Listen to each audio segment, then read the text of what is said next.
Bonsoir et bienvenue dans ce journal des sports, 370e édition du rendez-vous du lundi, j'en parlais il y a quelques instants. Nous recevons aujourd'hui le club de badminton de Bar-sur-Aube qui accueille le week-end prochain un tournoi international, le BAD à Bar. Nous en parlerons en leur compagnie lors de la seconde partie du journal. Mais avant cela, regardez ce qui vous attend avec le programme.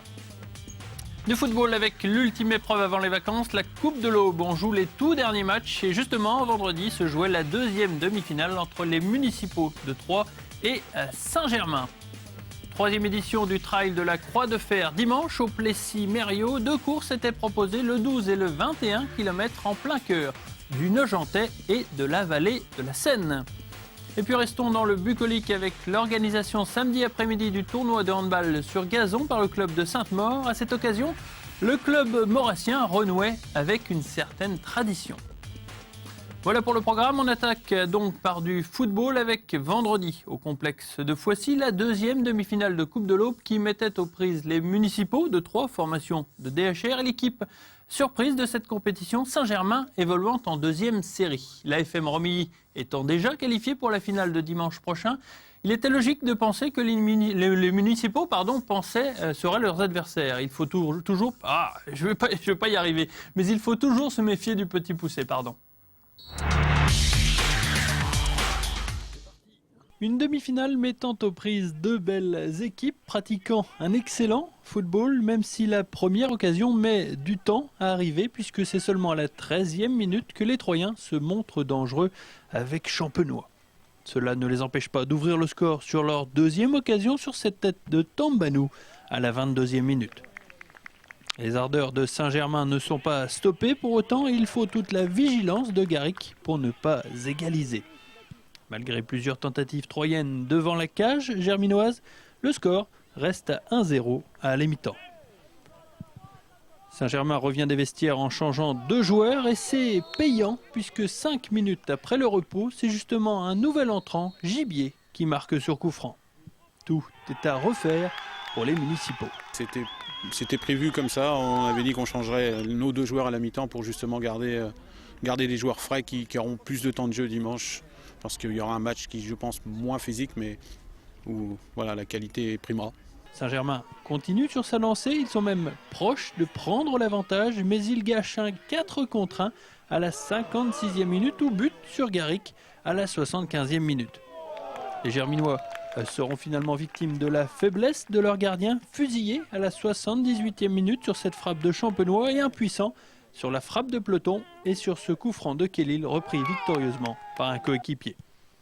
4-1 pour les municipaux, le score est lourd mais finalement assez logique. On savait que c'était une bonne équipe. Effectivement, sur le match qu'ils nous ont montré aujourd'hui, ils ne sont pas là par hasard.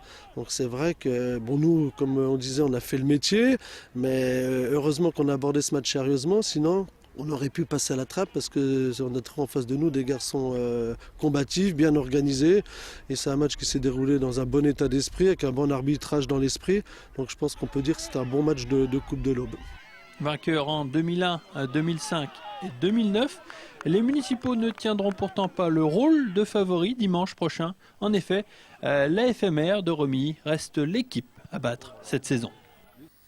Dimanche, au Plessis-Mériot, l'Espérance de Nogent organisait la 3e édition du trail de la Croix de Fer se déroulant en plein cœur du Nogentais. Une course très exigeante avec deux parcours proposés, un de 12 et un autre de 21 km. Une façon d'allier plaisir de la compétition et découverte de la nature, l'occasion aussi de faire une bonne action. Toujours beaucoup de concurrents pour cette 3e édition du trail de la Croix de Fer, au dénivelé toujours très important. Pas loin de 200 participants engagés sur les deux courses de 12 et 21 km disputées en semi-autosuffisance à travers le Nogentais et la vallée de la Seine. Pas de changement au programme de cette édition 2011, si ce n'est une initiative caritative. On va prendre 1 € par participant, qu'il soit coureur ou randonneur, et puis on va l'attribuer à une association caritative. Donc on est en train de mettre ça en place. Et aujourd'hui, ça sera pour la réhabilitation du presbytère du Mériot, qui est le village qui nous accueille, qui nous prête les infrastructures et qui nous aide dans la construction de l'organisation. Il faut croire que l'initiative des organisateurs a inspiré des concurrents puisque durant 12 km, plusieurs coureurs de Bray-sur-Seine ont porté Amandine, jeune autiste, sur leur roulotte de fortune, une joëlette, une façon comme une autre de la faire participer à la course. Oui, en fait, c'est à l'initiative de Isabelle Collin, qui est responsable de la section des Avoineurs du Cœur, qui offre la possibilité à Amandine de réaliser son rêve, c'est de faire des courses. Et la plus grande course qu'on a fait déjà, c'est le marathon de Paris, cette année, en 5h, 5h10. Ensuite, on a fait les 10 km de Nogent. Et puis là, on est venu faire le trail de province, de Lumerio. En ce qui concerne la course des favoris, elle s'est résumée à un duel au bois entre François Simon d'Aix-en-Othe et Gracie de Nogent. Les deux hommes ne se quitteront pas d'une semelle durant les 12 km du parcours, finalement remporté par François Simon avec une moyenne impressionnante de 14 km/h. Je venais surtout pour le faire et pour gérer parce que depuis le SMI, j'ai un bon coup de fatigue et puis je m'entraîne beaucoup moins. Cette semaine par exemple j'ai fait 2 fois 40 minutes, la semaine dernière j'ai dû faire 2 fois de vélo. Donc je voulais absolument venir sur cette course, mais contrairement à l'année dernière, sur le 12 au lieu du 21. Le 21 km est remporté par Cyril Gautron, un autre athlète aixois, et à la fin de cette course, tous avaient déjà pris rendez-vous pour l'édition de novembre qui aura lieu sur le même parcours, mais cette fois de nuit. Voilà, très belle course. Cela faisait quelques années que les dirigeants de Sainte-Maure avaient abandonné l'idée d'organiser leur traditionnel tournoi de handball sur gazon. Pour cette année 2011, les Maurassiens avaient décidé de retrousser leurs manches afin de redonner vie à une compétition historique. Il faut croire que chez les Maurassiens, on est herbivore de génération en génération.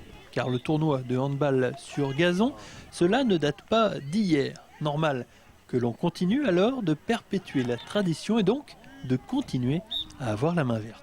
Dans les années où on en accueillait 100 ou 120 équipes, c'était autre chose. On avait la journée des jeunes le samedi et puis on est vite passé à aussi la journée des adultes du dimanche.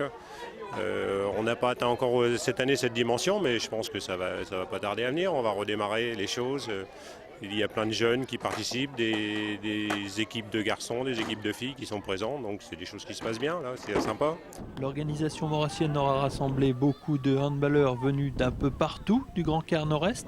L'occasion pour les dirigeants de Sainte-Maure de clore la saison en beauté avec ce tournoi. On est assez contents. Une fréquentation somme toute moyenne, 30 équipes, c'est bien. On a évidemment connu bien mieux dans le passé.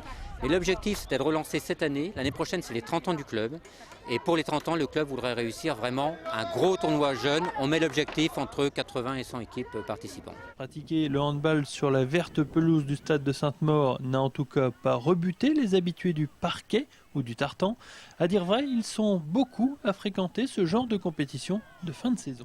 Sur le gazon, ça change le jeu puisque le dribble est beaucoup plus difficile. Donc faut changer son jeu. En plus, aujourd'hui, on a eu les petites averses, donc pareil, ça rajoute un petit cachet différent puisque quand on revient et qu'on glisse un petit peu, on essaye de ne pas se faire mal. On en fait régulièrement, une fois par an, en fin de saison. Herbe ou pas herbe, le plaisir pris par les handballeurs est finalement le même au coup de sifflet final. Lors d'une journée comme cela, on oublie souvent que l'on est dans une logique de compétition. Voilà une compétition réservée uniquement aux jeunes cette saison. L'an prochain, les seniors ont droit de citer.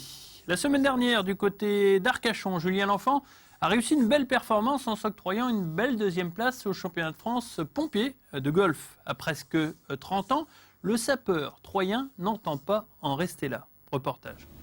Avant de glaner ce titre de vice-champion de France, déjà en 2008, le pompier au bois Julien L'Enfant avait étonné son monde en remportant les Jeux mondiaux de golf de sapeurs-pompiers organisés à Liverpool. Alors pour ces championnats de France, le jeune homme était parti sans stress, sans pression du résultat, sûr de son niveau, même si Julien s'était entraîné sérieusement pour cette compétition. Vu que la compétition s'est déroulée au mois de juin, on a toute l'avant-saison pour préparer cette compétition, on va dire. Donc il y a eu beaucoup de compétitions auparavant pour pouvoir bien s'entraîner. Donc depuis le mois de mars, tous les dimanches, la compétition, donc il y avait de quoi faire avant. Un résultat qui n'a surpris personne au golfe de la Forêt d'Orient puisque l'Aubois s'avère particulièrement régulier dans tous les tournois où il s'aligne. Son niveau de jeu et ses qualités de golfeur ne m'étonnent pas en fait au plan national dans sa catégorie sapeur-pompier. Et puis il est rigoureux dans son entraînement, rigoureux dans sa phase de préparation parce qu'il joue régulièrement les compétitions du club. Il est souvent d'ailleurs primé dans le résultat du club. Il est le deuxième meilleur joueur du club. Et puis s'entraîner tout l'hiver avec l'équipe première pour préparer sa saison. Preuve de la confiance qui l'habite, le vice-champion de France disputera en août prochain les Jeux mondiaux police-pompiers organisés à New York City. Un show à l'américaine est d'ores et déjà programmé au sein même de la Grosse Pomme qui commémorera à cette occasion les 10 ans de l'attentat du World Trade Center. C'est super intéressant d'aller faire un golf hors de France, donc puis à New York encore plus. Donc je suis super content de participer à cette épreuve. À son retour de New York, Julien s'attellera ensuite à un nouveau projet très intéressant puisqu'il fera partie de l'équipe d'organisation des championnats de France 2012 qui auront lieu au golfe de la Forêt d'Orient. Joli trou. Allez, on regarde les résultats de Motoball pour voir que le Suma s'est incliné ce week-end en déplacement chez la Lanterne Rouge, Oulgat, avec une défaite donc 4-3 pour les joueurs de Philippe Lenoir. Dans le même temps, Neuville a explosé véritablement Camaret, 11-1. Et Carpentras a battu Valréas, 4-2. Au classement, Neuville est toujours largement en tête, 3 points d'avance sur Monte, 4 sur Carpentras et Vougeaucourt. Le Suma est en 5e position avec 13 points et 7 matchs joués. Petite brève cyclisme pour vous dire que Benoît Drugeon a obtenu une nouvelle victoire au sprint. Il est invincible cette saison. Victoire sur la 4e étape du Tour du Nivernais-Morvan. 8e succès cette saison pour l'Aubois de Big Matt Aubert. Et puis, joli coup réalisé par les triathlètes du TOS avec la 2e et 3e place pour Julien Fourier et Éric Pinot sur le triathlon des Vieilles Forges dans les Ardennes. À cette occasion, le club troyen remporte le titre par équipe. Une bonne transition puisque Julien Fourier justement est de Bar-sur-Aube et sur mon plateau je reçois le club de Bar-sur-Aube donc de badminton qui organise la semaine prochaine un gros tournoi international, le 5e je crois. Bonsoir messieurs, bonsoir Pascal, bonsoir Sylvain et bonsoir Kevin. Kevin, c'est vers vous que je me tourne tout de suite puisque c'est vous qui organisez le tournoi international Badabar. Une sacrée performance qu'organiser un tournoi de cette qualité puisque je crois que vous attendez pas moins de 290 badistes. C'est ça, on attend 290 badistes qui vont venir de toute la France. Donc ça représente 76 clubs, 14 régions total qui viennent pour certains de Midi-Pyrénées, donc de très loin et un peu partout en fait. Donc ça représente pour nous un peu plus de 500 matchs dans le week-end, donc ouais. Ça va faire un très gros week-end. Et pendant ce week-end, on va aussi voir des matchs de très haut niveau, parce qu'on a des joueurs qui sont classés dans les 50 meilleurs français, un médaillé de bronze au championnat du monde qui vient. Un Indonésien, voilà, ouais. Qui va en plus faire notre match de gala. Une exhibition. Une exhibition qui est ouverte à tous les spectateurs gratuitement. On le propose gratuitement, grâce à nos partenaires qui nous ont soutenus, donc le Crédit Agricole et le Leclerc de Bar-sur-Aube. Et bien sûr, les institutions, la ville et l'OMS.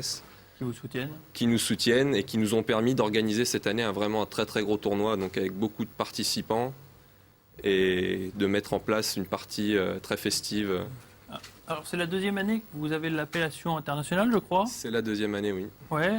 Pourquoi justement avoir fait ce choix qui a un coût et puis j'imagine qui représente un gros travail.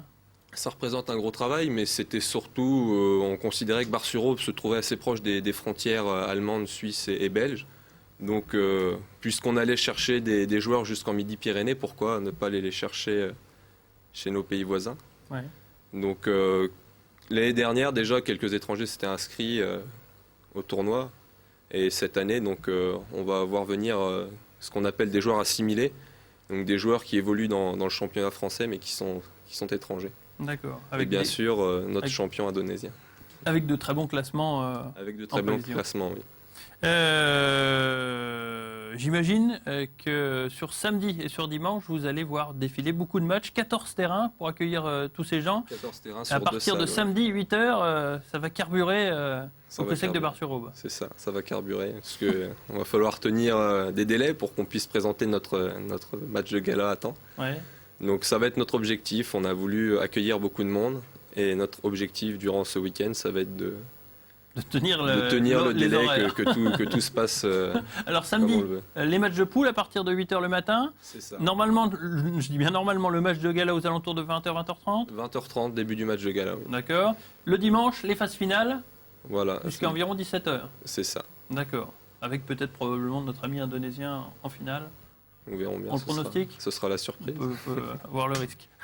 Le président du badminton de Bar-sur-Aube est avec nous, Pascal Jobard. Bonsoir. Bonsoir. Belle réussite pour le badminton de Bar-sur-Aube, puisque je crois savoir que vous drainez pas mal de badistes dans le bassin de Bar-sur-Aube, parce que aux alentours de Bar-sur-Aube, il n'y a pas de club. Donc du coup, vous devez un petit peu ratisser large, comme on dit. C'est vrai qu'on ratisse sur le bassin de Bar-sur-Aube, donc ça fait autour d'une vingtaine de kilomètres autour de Bar-sur-Aube. Et on touche d'abord les jeunes au niveau du collège. Et bon, on se fait connaître un petit peu grâce à ça. Et puis après, le bouche à oreille marche aussi, puisqu'on a des gens qui viennent pratiquement de Bar-sur-Seine maintenant, autour de Brienne-le-Château. Donc c'est vrai que ça représente un petit peu de monde et ça nous apporte des forces vives. Les clubs les plus proches, finalement, sont presque hors département. Oui, il y a Chaumont et puis après c'est Troyes. Donc c'est vrai que ça représente déjà 1 heure de déplacement. Donc on ne touche pas effectivement la même population. Alors combien vous avez de licenciés cette année? Alors, on a 75 licenciés. On a un petit peu en baisse puisqu'on a été jusqu'à 107 licenciés. On est aussi un club où on voit partir malheureusement nos meilleurs éléments parce qu'ils vont faire des études sur Dijon, ils vont faire des études sur Reims. Donc certains continuent à rester à Bar-sur-Aube, d'autres vont jouer dans des clubs de Dijon, les clubs de Reims. Et donc c'est vrai qu'on est obligé de renouveler assez souvent nos effectifs. Vous n'avez pas un joueur qui est parti passer longtemps que ça à Dijon? On a plusieurs joueurs qui sont partis et donc effectivement sur Dijon notamment on avait Thibaut Cambusa qui était un joueur qui a bien explosé, qui maintenant joue en National 2 à Dijon. Donc, on a également une fille, Sandra Fréclin, qui était aussi chez nous et qui est partie jouer également à Dijon. C'est une bonne transition parce que les Fréclin, oui, c'est des fondations solides. Ça marche bien. Ils sont 4 et c'est vrai que les 4 jouent au badminton. Donc il nous en reste quand même 3. Et bon, c'est vrai que j'aurais pour ma part souhaité que la sœur reste avec nous, et également Thibaut. On aurait eu à ce moment-là, je pense, une équipe tout à fait compétitive pour viser au-delà peut-être de la nationale. Oui. Justement, national, donc j'en parlais, transition impeccable, puisque Sylvain Fréclin est sur notre plateau, le capitaine de l'équipe de Bar-sur-Aube. Cette année, vous étiez en régional et vous êtes monté en National 3.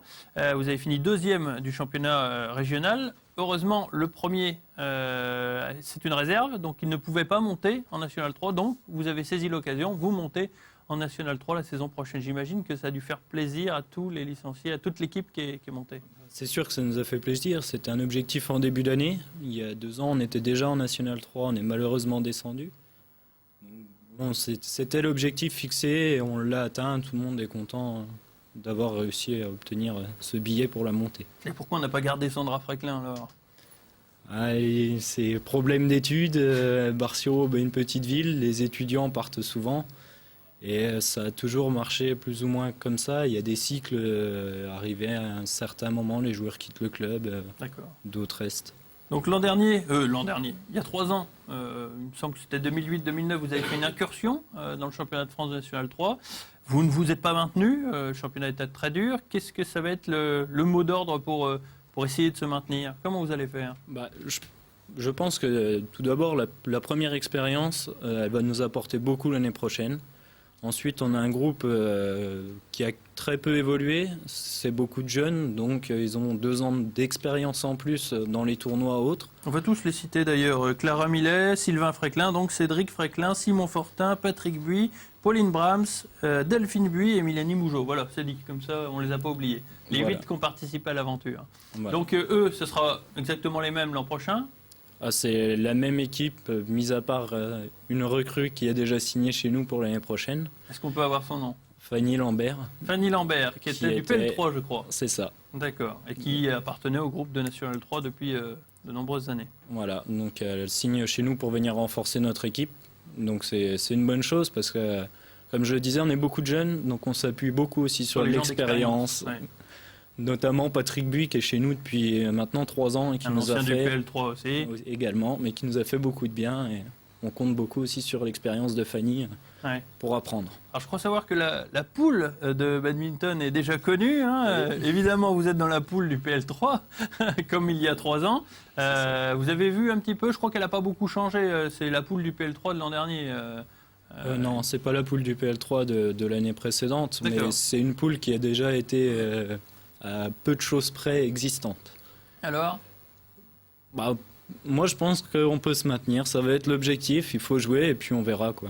D'accord, Il y le a maintien est jouable. Le maintien est jouable. Nous, on n'a pas de pression et on fera les comptes à la fin de l'année. D'accord. Sinon, il faut demander au président un petit chèque pour avoir une recrue étrangère. Non, c'est une idée. Non.